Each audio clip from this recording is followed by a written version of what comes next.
My fellow Amazonians, this is Dr. Chua Yaba. Good morning, good afternoon to every one of you, wherever you may be.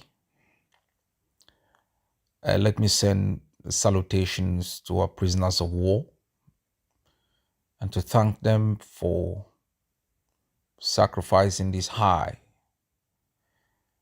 for the cause of our freedom, and to assure them that their sacrifices is being documented. The pain and injury inflicted on them will be accounted for by those who kidnapped and deprived them of their liberty. But the greatest honor will come from the Amazonian people, who will remember forever what they have gone through. I also want to thank our forces for the sleepless nights, for standing the post despite the odds. I want to thank you on behalf of the 8 million Amazonian people and on behalf of all freedom lovers across the globe for what you have to give for the ideal of freedom. Amazonia will remember your sacrifices forever, and the children yet unborn will read about your prowess, what you did, how you threw out the enablers, once powerful men and women who now live in exile. Thank you very much. I also want to thank our people. It's been a harrowing 60 years and counting, living under La Republique. But it has been even more difficult in the past 6 years.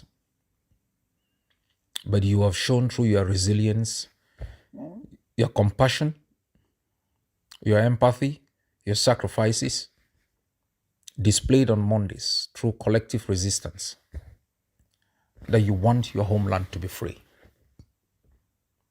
We've seen our mothers digging graves. We've seen the marvelous things that our people have done in supporting our forces. I ask you never to blink.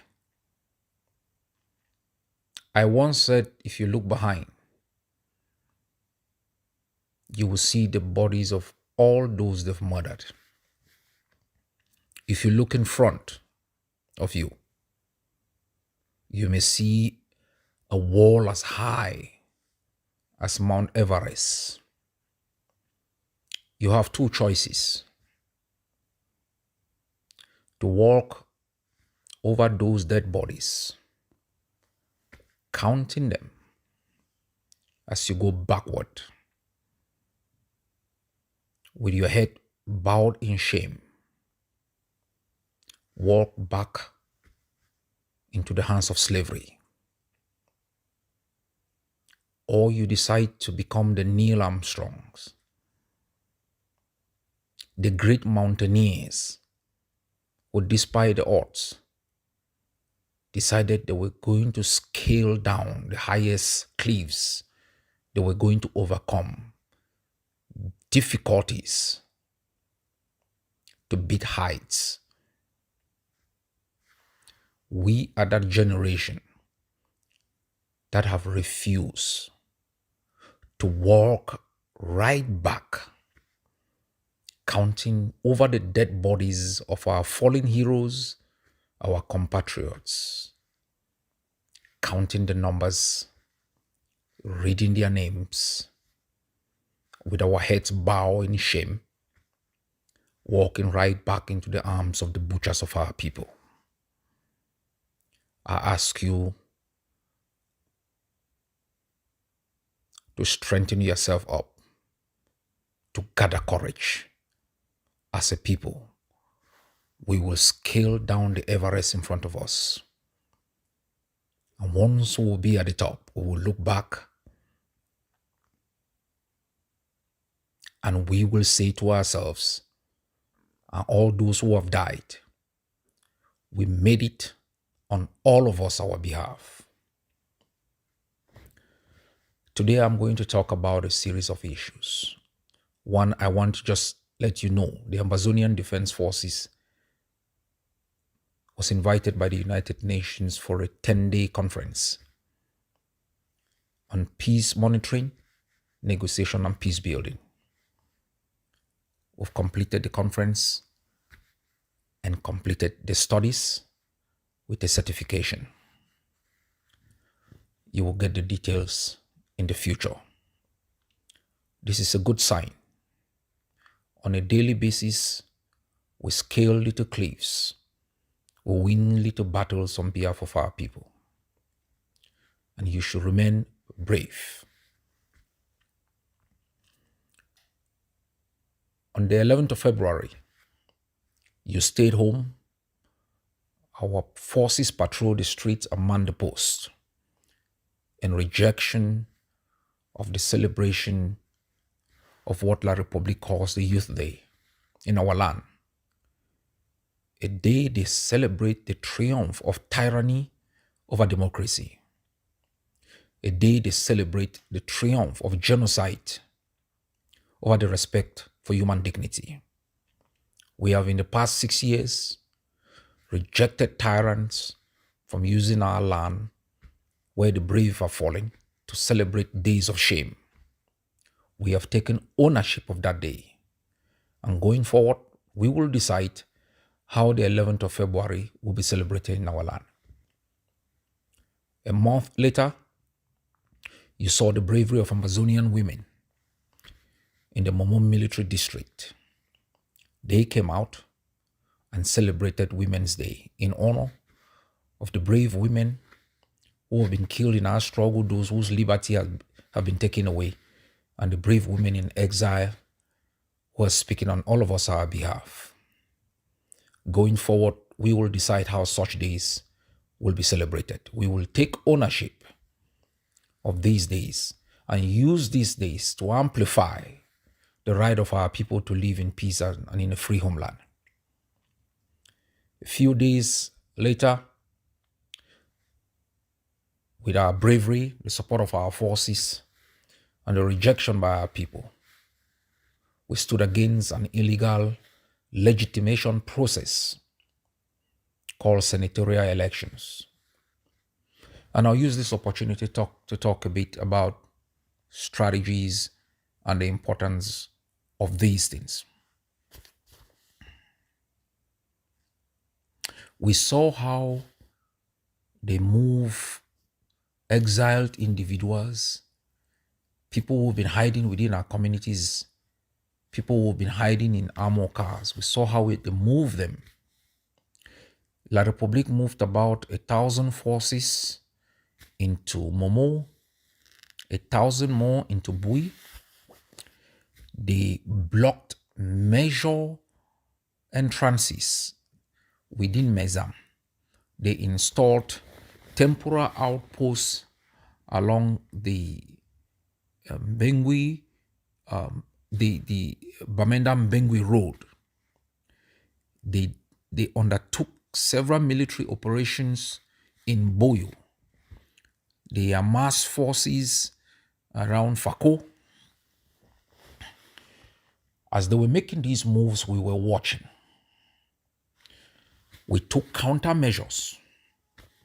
Within the Mogamo area, we realized they could not take the natural path that they have been taking before, because we have made it abundantly clear that dead bodies will be wasted. They sneaked in the middle of the night after walking for over 50 kilometers using several days. They took up position in the bushes. We monitored them all through. Even within this time, our women were able to come out to celebrate Women's Day through our protection. And we were able to make sure that all those they had ferried in to come and cast illegal ballots through an illegal process did not have it easy. But why does La Republique insist at such a high price financially, to organize elections that have been rejected by the Amazonian people. Why do they insist in this charade, even though the Constitution of La République du Cameroon bestows every levers of power in the hands of Mr. Biya? He can appoint his senators. He can choose who parliamentarians are. He doesn't even need any law enacted by parliament. He can rule by decree and ordinances. Why does he insist in organizing these charades time and again? It has cost La République billions to mobilize the forces they did, to move the logistics they did, to protect the individuals that they wanted to use the media to showcase an illegal charade. They have spent a lot. And the reason why we sometimes block these things is also not only to stop legitimization, which I will explain later, but to make sure that the cost is so high that monies that La République should have invested in schools, in social services, in development projects, that it should transfer this money into an adventure it is bound to lose. And by neglecting the other services, we create the condition for an uprising. So why does La République insist on this charade? Given that their governors are military generals who can rule by executive fiat, that Mr. Biya is powerful enough to decree every law, yet they insist on carrying out an election in a land they don't control, in a land they don't own. Let me tell you why.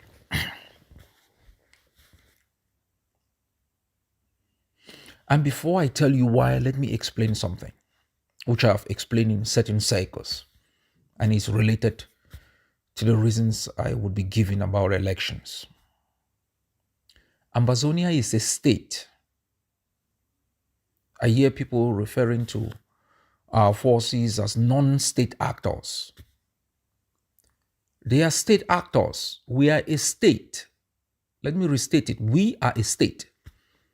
Ambazonian forces are state actors. We are not a recognized state.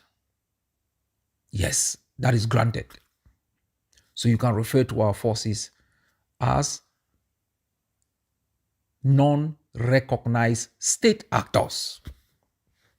The assumption by the international system that a de facto occupation will become de jure because of longevity is flawed. And the perpetuation of this assumption as a way of determining policies, practices, is also flawed. That is why all attempts at negotiation has been botched because of these qualifications. And we have made it abundantly clear, if you continue to misrepresent who Ambazonians are, you are going to empower La République to take positions based on those assumptions. Ambazonia is a state with an international border demarcated as far back as 1919. And the agreement is an international treaty. You cannot make that state extinct based on dispossession. International law principle iuti possidetis argues against. Once possessed cannot be dispossessed. So we are a state. We are the first state in the continent of Africa that established a pluralism in terms of democratic pluralism and transition from one political party in governance to the other through free and fair democratic elections. An established constitution that was the basis of the functionality of our government. And you cannot allow tongues of a pariah state to roll into our land and dispossess us of that land, and it becomes de jure under international law. So we are a state. Let me take you back to the issue why the enemy insists on an election and why anti-election strategy is part of the pillar of our liberation strategy.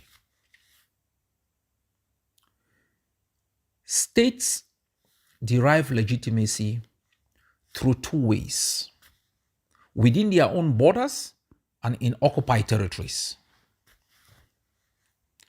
One is foundational. Foundational legitimacy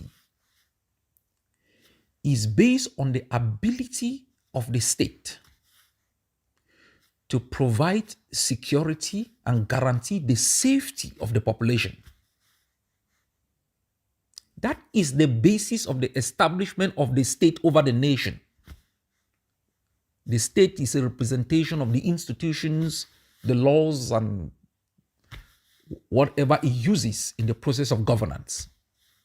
The primary responsibility of the state over a nation is to guarantee the safety and security of the people. And I'm not talking only about territorial security, human security. I'm talking about food security, environmental security, health security. And like we've heard several times in the United States, when the US has failed to protect its citizens, the government has been told, if this, and this is the basis of the foundation of the gun laws in the United States. Because the forebearers of the US realize when the state fails in its primary obligation and becomes a tyranny against the people should have the means to rebel against that state. And without arms, they will not be able to rebel. The foundation of the gun laws. Under international law on the issue of a people's right to self-determination, it is clear the time a people can really invoke their right to self-determination is also when the state fails. That is in the situation where they are a people. Even when they are not a people, they could secede. If they are a people, they cannot invoke their right to self-determination and separate. So the basis of international law, not in the premise of a domestic practice, is that in the situation where states or governments fail in their responsibility to guarantee the rights and safety of a people, they have a right to exit. So states derive foundational legitimacy through good practices in ensuring the safety and security of its people. So do you think La Republique has foundational legitimacy over Ambazonia? That was the basis, the outcome of 1993 Buea Declaration, where we catalog all of those things in what we call the socio-economic and political grievances that we put forward. That La Republique has failed woefully to guarantee the safety and security of the Ambazonian people. It was also the basis of the submission in Banjul made by Professor Carson Anyangwe in the 2003 submission, an outcome we got in 2006. So do you think La Republique has foundational legitimacy over Amazonia? All other assumptions muted. It doesn't have. It's never guaranteed the safety and security of Ambazonian people. It dismantled our economic infrastructures. It dismantled all of our health infrastructures. Right to political association, freedom of speech, everything denied. So why would you allow such a state to have legitimacy to determine rules and policies over you? The other form of legitimacy is what they call contingency legitimacy. Legitimacy you derive time and again through some processes. In some states, or there are kingdoms, contingency legitimacy is derived through, for example, in the United Kingdom. So if the Queen dies and you know that the heir to the throne is King Charles, if you you bypass that will and give it to another person, then the kingdom loses legitimacy. In democracies, they've established a certain system of elections where representatives are elected. That's how you derive legitimacy. In fondoms, within the Mancon fondom, there is a way of gaining legitimacy through an established process of hereditary. In the case of La République, the contingency legitimacy is organizing this charade it calls elections. And it can now show to the world that it has legitimacy from the Ambazonian people through an electoral process which they've delegated the people they want to govern them. That is what La République is looking. It's not looking for people to govern you. It's looking for legitimacy. To use it as a credit score for its right to rule, to use your resources, and to take credit in your name. For the past 6 years, have you granted La République any contingency legitimacy over Ambazonia? To use your territory as a credit score? To get credit in your name? To govern Ambazonia? To control your land and your resources? Have you done so? You haven't done so.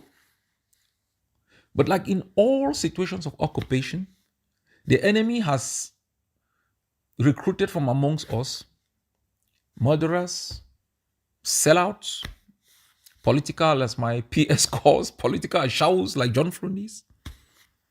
And when you look at John Frundi, don't you feel ashamed? That's a man with his residence that I slept around at his house in 1992.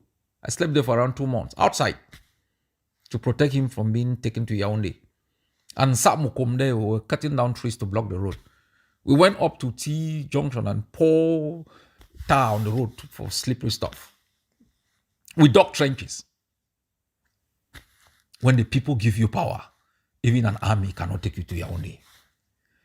When the people refuse to give you power, the man escaped. John Frundi, Ambazonian political ashao, a man of vendetta. John Frundi, if you know him personally, he's a man of vendetta. He will do everything to make sure Ambazonia does not exist, just as a justification of his own existence. But we will do everything to make sure Ambazonia exists as a justification of our right to exist. He has used all of these people. They have told Mr. Biya and his cohort that we want to grant you political legitimacy to exploit Ambazonian resources. We don't care if you take all the money and repair the roads in Sangmaliba. We've granted you the permission to take the money made out of those resources to buy more guns and come and burn our villages. We've given you, we will sit in armored cars, we'll be ferried by helicopters. But the defenders of the land, the defenders of the flag, the defenders of our right to exist, the people of Ambazonia have said no. You can conduct this political charade for as long as you want. It is not going to give you legitimacy, whether foundational contingency over Ambazonia. So when we have put down a strategy to fight Yaoundé, and we talk about delegitimization, it is simply because for a state to demonstrate to the international community that it has legitimacy over your land, it can and it will use political charades like elections to derive that legitimacy. The only connection between La République and Ambazonia now, directly, is military occupation. Sparse military occupation. Because it doesn't have enough men to occupy the land. So my fellow people, you must understand these things. So when we say don't take part in their elections, it's not simply because we want to boycott some elections, which we could also decide to boycott. When was the last time your vote has ever really counted? Oh, assume that it has counted sometimes. When has that vote translated in any development, any activities that has benefited you? Why would you stupidly give your vote to your neighbor to be the boss in your own compound, to determine how you use your resources, and that those resources are taken out, nothing ever given back to you. And every time that neighbor comes again and say, hey, Mola, I need more vote so that I can have access to your oil, to your gold mine. You recall that the last 60 years, they've taken that vote and given you nothing. Don't you think it's time to say, no, I wouldn't give you my vote? You can come and take the resources by the use of guns, but I will not consent and make myself a fool. If that's the only power you have, would you deny yourself of the power to tell the enemy, I will not give you that vote? Take it by force. That's what we are saying. So if that's the last power you take away from the enemy and go with it in your grave, you will declare your individual self independent. You can't deny yourself that power, that right over your own autonomy.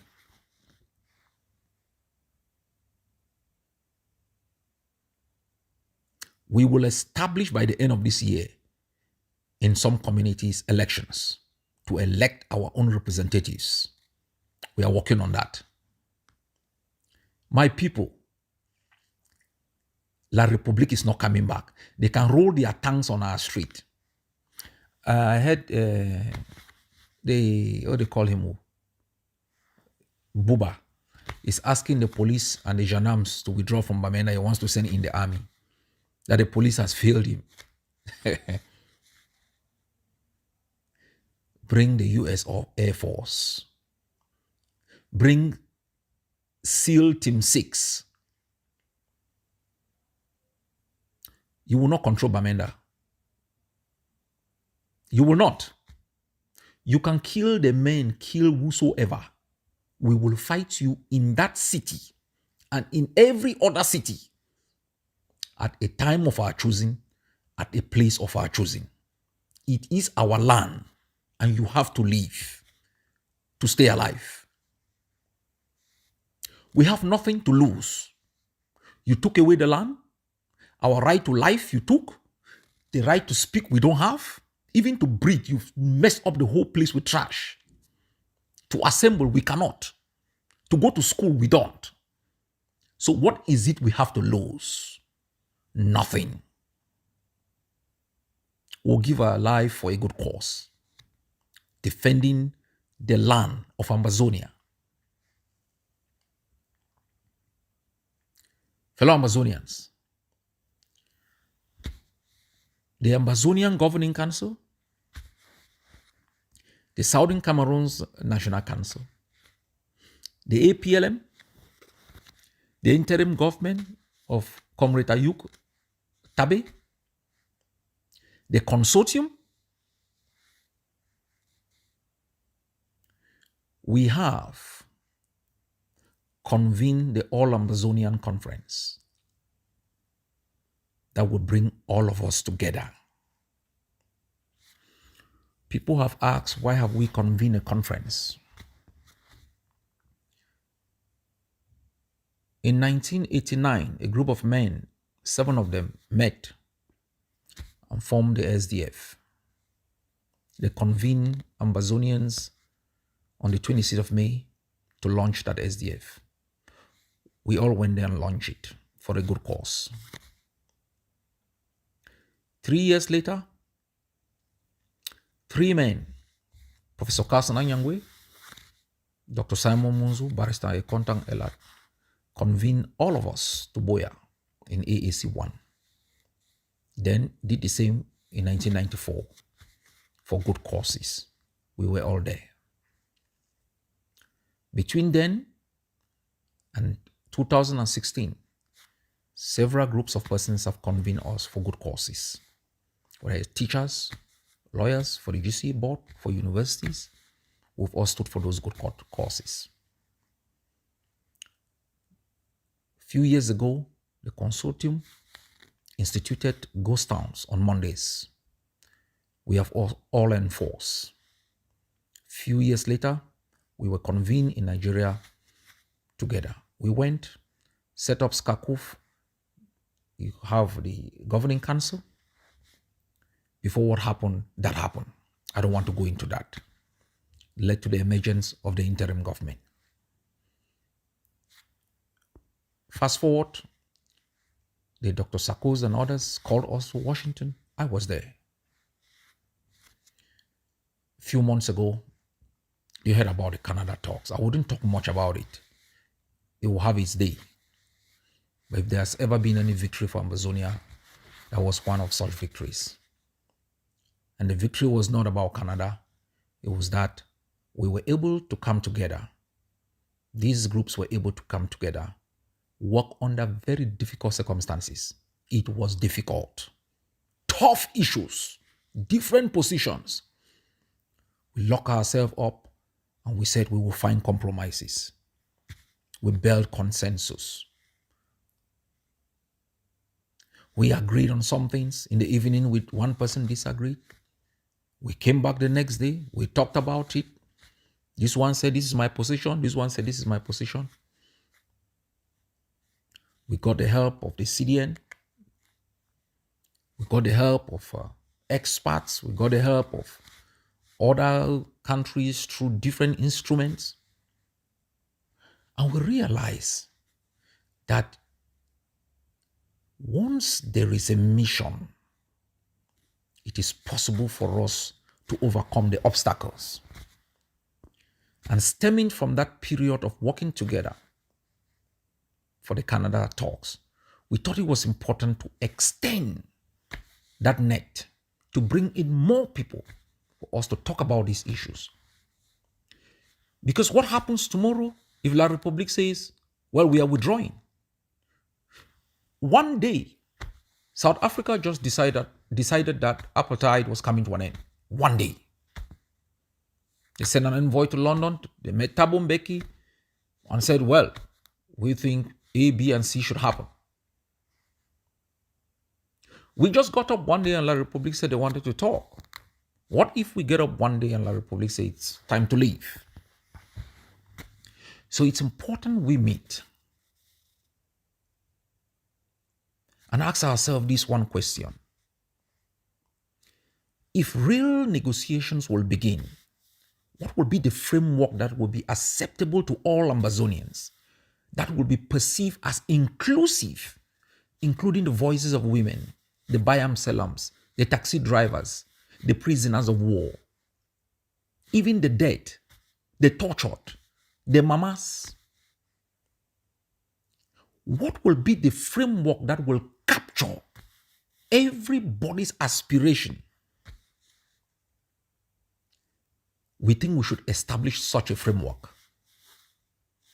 And AAC1 will do that. We are also here talking about there is a defense force there. There is this defense force here. People have asked the question, don't we think Ambazonia will descend into South Sudan? Into kind of a spiral down a dark cave? It may, if we don't prepare. What will happen to all of these guns that we have? What will happen to all of the defense forces that we have? How can we bring them together in such a way that they can be more effective? We think it's important for us to sit down and be aspirational. What about thinking of establishing down the road in the next 2 years, in the next 3 years, of the Ambazonian army,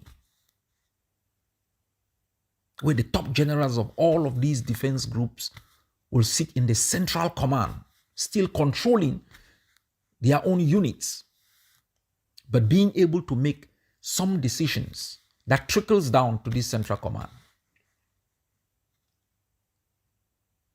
How can the different leaders collaborate and tolerate differences? During the Canada discussions, we didn't agree on everything. There were times when different movements had to submit different positions, and all were stitched together as a common position because the positions were all okay. but probably different in priority and differed in priority and differed in severity. So we adopted that model. Okay, we have all of them put together. There were some, we had to put them in scale of preference. The argument was about which come first. We accommodated everyone. Why is it impossible for all the leaders to talk about a common plan for October 1? A common plan to stop an illegal elections, a common plan for an illegal 11th of February. Why is it difficult that either a group wants to do something and the other group disagrees based on the fact that it's not part of its practice or policy? Whether you must not go out there and slander and try to give the enemy a headache. How do we take away the fear of Amazonians that has given rise to endless blackmail, agitations, distortions? When you hear all of this blackmail, it's because of fear.